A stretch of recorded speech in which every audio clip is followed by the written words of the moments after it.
जय Hind brigadier Sharadendu sir. जय हिंद, बहुत बहुत शुक्रिया समय देने के लिए। Thank you sir. जय हिंद राजेश जी। आपके चैनल पे आता हूं तो एक अलग तरीके की खुशी होती है और साथ में मैं एक फीडबैक आपको देना चाहता हूं कि जवान आपके वीडियोस का बहुत बेसब्री से इंतजार करते हैं और बड़े वाइडली इसको देखते हैं। तो आप जिस संजीदा इश्यूज को उठाते हैं, मैं आपको बताना चाहता हूं कि आप इसी तरह उनके मुद्दे उठाते रहिए और उनको बताइए कि आज की डेट में क्या चल रहा है, किस तरीके से हम उनकी बातों के लिए उतने ही सेंसिटिव हैं जितने कि किसी अन्य इशू के लिए। तो इस इशू के लिए मैं आपको बहुत-बहुत बधाई देना चाहता हूँ और मैंने कई बार देखा है कि जवान आपके वीडियो देख रहे होते हैं और उसका फीडबैक भी आपको टाइम टू टाइम वो कमेंट के माध्यम से देते रहते हैं। सितंबर में पहला बैच अग्निवीरों का बाहर आ जाएगा सर। सीएपीएफ कह रही है कि हम नौकरियां दे देंगे, सरकार कह रही है कि हम किसी भी अग्निवीर को बेरोजगार नहीं रहने देंगे। लेकिन अग्निवीरों की धड़कनें बढ़ी हुई हैं, उनके घर वाले जो हैं वो भी परेशान हैं कि बच्चों का क्या होगा। क्या फ्यूचर आप इस अग्निपथ स्कीम का देख रहे हैं? क्या सरकार कोई कदम उठा सकती है? बीच में चर्चाएं तो बहुत हुई कि आर्मी ने फीडबैक दिया है, रक्षा मंत्री कुछ सोच रहे हैं, प्रधानमंत्री कोई फैसला ले सकते हैं, लेकिन फिलहाल दूर दूर तक ऐसा कुछ नहीं दिखाई पड़ रहा है कि कोई फैसला अग्निवीरों को लेकर लिया जा सकता है सर। देखिए राजेश जी, मैंने हमेशा से अग्निवीर अग्निपथ कॉन्सेप्ट का विरोध किया है। मैं इस सिस्टम को मानता नहीं हूं क्योंकि इसमें दो तरीके के सोल्जर, दो तरीके की फैसिलिटी, दो तरीके की सुविधाएं और दो तरीके का सिस्टम काम कर रहा है, जो कि एक सोल्जरिंग करने वाले के लिए गलत साबित होता है। दो तरीके के सोल्जर एक ही पलटन में, एक ही कंपनी में, एक ही प्लेटून में आप कैसे क्रिएट कर सकते हैं? और साथ में जब उनकी छुट्टी बराबर नहीं है, उनकी सुविधाएं बराबर नहीं है, तो एक पहले से ही आपने डिसग्रंटलमेंट सेट कर दिया। फौज में हम बहुत मुश्किल से जवान को मोटिवेट करते हैं, बहुत ट्रेनिंग कराते हैं, बहुत उसमें समय लगता है, एनर्जी लगता है, कमिटमेंट लगता है, तब जाके एक सोल्जर तैयार होता है। जब हम उसको तैयारी के राह पे लाते हैं, जब हम उसमें रेजिमेंटल ईथोस फील करते हैं, जब उसमें हम स्किल डालते हैं, प्रोफेशनल स्किल डालते हैं, तब उसका समय हो जाता है जाने के लिए। और तमाम तरीके की शंकाएं उनके दिमाग में है कि कौन परमानेंट होगा और कौन बाहर जाएगा। जब आप 4 साल किसी ऑर्गेनाइजेशन में रह लेते हैं यूनिफॉर्म सर्विस में, तो एक प्यार उमड़ता है, एक तरीके से अटैचमेंट हो जाता है और हर जवान चाहेगा कि वो अग्निवीर चाहेगा कि वो रेगुलर हो। लेकिन कहीं न कहीं उसके दिमाग में एक शंका होगी कि कौन रेगुलर होगा, फिर कंपैरिजन शुरू होगा, फिर जी केस केस आएँगे सामने और फिर उसके मन में एक डिससैटिस्फाइड सोल्जर जब सोसाइटी में जाएगा, तो उसके रिपरकशन आप समझ सकते हैं। हालाँकि पहले 2-3 बैच के लिए सरकार पूरी कोशिश करेगी कि उनको कैपेफ में पूरी तरीके से एडजस्ट हो जाए।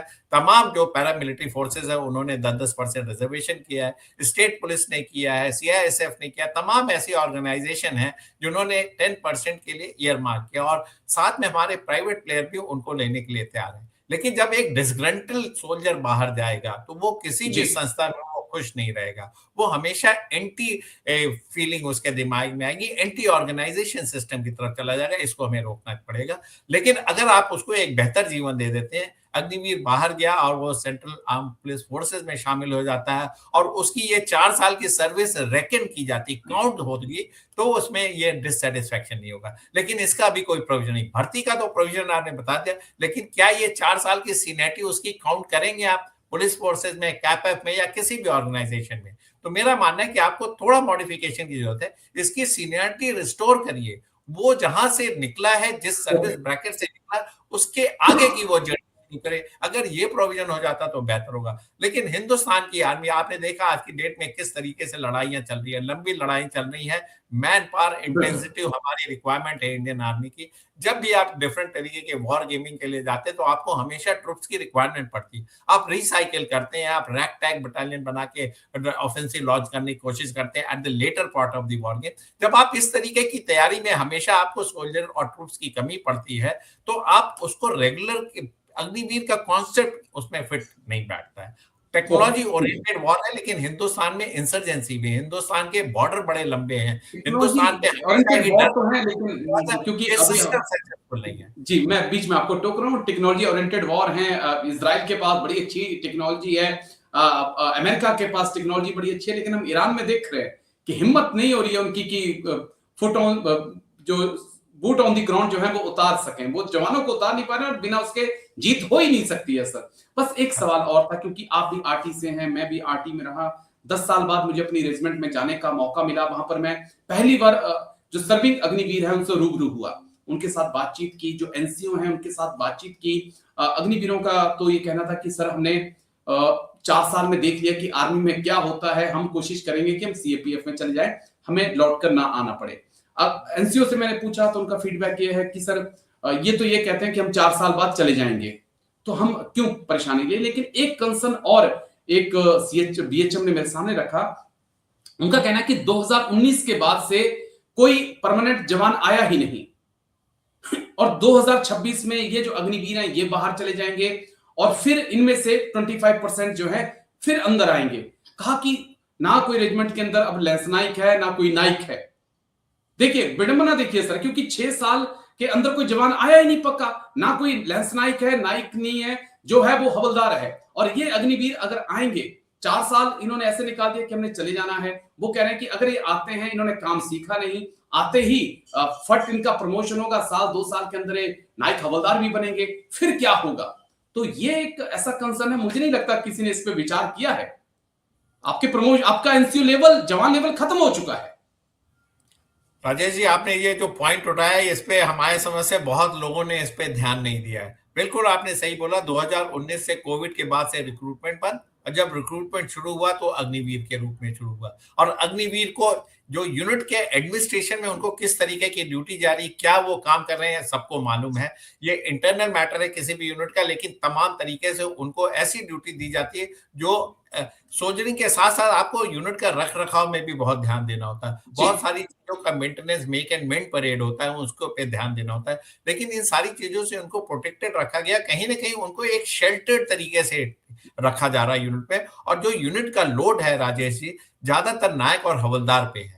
आप किसी भी नायक या हवलदार से आज की डेट में बात करके देखिए तो वो अग्निवीर के लिए ऐसे व्यूज रखता है कि ये तो हम इनको प्रोटेक्टेड एनवायरनमेंट रखते हैं, इनके बड़े डू एंड डोंट्स बड़े क्लियर हैं और इसको मॉनिटर भी बड़े हाईएस्ट लेवल पे किया जा रहा है। लिहाजा इनसे जो हमें उम्मीद थी किसी रिक्रूट से कि वो ये ABCD ड्यूटी करेगा, वो नहीं कर पा रहे हैं। और फिर जैसा आपने बताया कि आज की डेट में लांस नायक नायक की कमी है, क्योंकि उस 6 साल में कोई रिक्रूटमेंट हुआ ही नहीं। तो जो लांस नायक और नायक का जो रैंक है वो पूरी तरीके से रिक्त पड़ा हुआ है। और जब ये अग्निवीर जिसमें कि 25% रेगुलर होंगे और 75% बाहर जाएंगे, तो जो पहले तो आपने डेफिशिएंसी पूरी नहीं की, जो कोविड के समय आपका रिक्रूटमेंट होता था उसकी डेफिशिएंसी पूरी नहीं हुई, प्लस अग्निवीर ले लिया उसमें भी आपने 75% को बाहर कर दिया। तो एक बहुत बड़ा डेफिशिएंसी क्रिएट हो रही है यूनिट के अंदर। उस deficiency, shortage of man power को आप कैसे रेक्टिफाई करेंगे? और जबकि आपके ऊपर थ्रेट बना हुआ, ट्रेनिंग में कोई कमी नहीं, प्रैक्टिस कैंप में कोई कमी नहीं, फायरिंग में कोई कमी नहीं, एक्सरसाइजेज में कोई कमी नहीं। लेकिन हिंदुस्तान की आर्मी को समझना पड़ेगा कि वॉर गेम और सैंड मॉडल और प्रेजेंटेशन से युद्ध नहीं लड़ा जाएगा। युद्ध लड़ा जाएगा ऑन ग्राउंड। ऑन ग्राउंड जब आप मूव करते हैं तो उसके लिए एक आपको सशक्त सोल्जर चाहिए जो मॉरली और मेंटली और प्रोफेशनली अवेयर हो, उसको अपने डू एंड डोंट्स पता हो कि किस तरीके से लड़ाई लड़ी जाती है। ये एक बहुत बड़ा चैलेंज है और इसमें कितने लोग खरे उतरते हैं। मैंने ग्लेशियर में देखा, मैंने CI ऑपरेशन में देखा, अच्छे अच्छे लोग बकल डाउन कर जाते हैं प्रेशर में। वो आपका दिमाग नहीं काम करता कि आपको सिचुएशन में कैसे रिएक्ट करना है। तो लिहाजा ये सारी चीजें एक्सपीरियंस से आती हैं। जब आप एक्सपोज होते हैं इस तरीके के सिचुएशन में तो आपका रिएक्शन अलग किस्म का आता है। तो इसको आपको मान्यता देनी पड़ेगी। और ये अग्निवीर, मैं उनके कैपेबिलिटी पे नहीं डाउट कर रहा हूँ, लेकिन हम अपनी पॉलिसी को जरूर चैलेंज करते हैं कि आपने वो अपॉर्चुनिटी नहीं दी। आप उसको घर जाने के लिए बोल रहे हैं, जबकि आपके पास डेफिशिएंसी है, आप उनको रेगुलर कर सकते हैं। बटालियन और कंपनीज की रिक्वायरमेंट है कि मैन पावर जो डेफिशिएंट है उसको पूरा किया जाए। और फिक्स क्लास की यूनिट, प्योर यूनिट में तो ये समस्या और गंभीर है, क्योंकि उनके उस क्लास के लोग ही नहीं मिलेंगे। और 75% आपने भेज दिया तो फिर क्लास कंपोजिशन का क्या होगा? तमाम ऐसे इश्यूज हैं जिसको आयरन आउट करने की जरूरत है। इसीलिए मैं आपके चैनल के माध्यम से बार बार बोलता हूं कि इस स्कीम को जितनी जल्दी रद्द कर दिया जाए बेहतर होगा, या इसका जो रेगुलर इंटेक है 25% की जगह 80%, 90% कर देंगे, तब भी एक बेहतर ऑप्शन होगा। 10% ऑप्शन आप रखिए जो फिट नहीं है या जो फौज में नहीं एडजस्ट हो पा रहे, वो सेंट्रल आर्म पुलिस फोर्सेज में चले जाए या अन्य ऑर्गेनाइजेशन में चले जाए, इसका प्रोविजन रखिए। लेकिन ये कॉन्सेप्ट एज सच हिंदुस्तान की आर्मी के लिए फिट नहीं बैठता। जो हमारी सिक्योरिटी नीड है, जो हमारी सिखलाई है, जो हमारा तरीका है लड़ाई लड़ने का, उसमें फिट नहीं बैठता। राजेश, इसमें बहुत सारे लकुनेस हैं। बहुत बहुत सारे हैं सर। और जो मेरा मानना है कि किसी भी यूनिट की रीढ़ की हड्डी, उसके अच्छे एनसीओ होते हैं जिन्होंने ग्राउंड में पसीना बहाया होता है, लेकिन वो रीढ़ की हड्डी मुझे इस बार कमजोर लगी। और ये बहुत बड़ा कंसर्न है कि आपके पास ना लेंस नाइक है ना नाइक होंगे, और जो अग्निवीर आएंगे डायरेक्ट वो 3 से 4 साल के अंदर हवलदार बन जाएंगे। क्या एक्सपीरियंस उनके पास होगा? मेरे तो ऐसे सवाल हैं जिनका जवाब शायद क्या कहूं, लेकिन शुक्रिया, बहुत बहुत शुक्रिया ब्रिगेडियर शरदेंदु सर, आप आए, इस मुद्दे पे बात की, इसके लिए शुक्रिया सर। Thank you sir. जय हिंद sir. Thank you. Rajesh ji, धन्यवाद धन्यवाद। Thank you sir. Take care साहब, अपना ध्यान रखिए, मेम साहब का भी ध्यान रखिए।